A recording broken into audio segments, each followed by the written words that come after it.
Hello, আসসালামু আলাইকুম। কি অবস্থা সবার? আশা করি আপনারা সবাই ভালো আছেন। সো আমার নাম আরাফাত মিয়া। আমি ইতালি ভেনিস শহরে থাকি। তো আমার এই ভিডিওটা যারা নতুন আসবেন ইতালিতে তাদের জন্য, আবারও বলি, যারা ইতালিতে নতুন আসবেন তাদের জন্য, যারা ইতালিতে আসছেন তাদের জন্য না।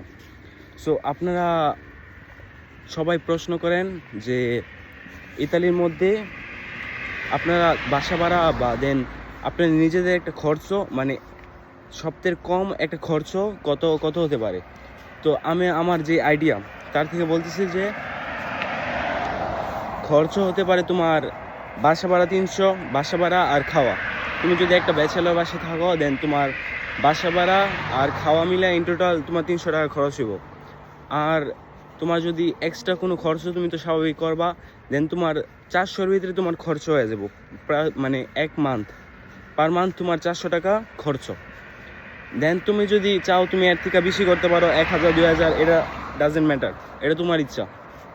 দেন এটাই আমি বলতে চাইছিলাম, আর কিছু না। আর যদি যারা নতুন, আবার বলতেছি, যারা নতুন আসবেন ইতালিতে তাদের জন্য, যারা ইতালিতে আসেন তাদের জন্য না এই ভিডিও, বুঝছেন? আল্লাহ হাফেজ, সবাই ভালো থাকবেন।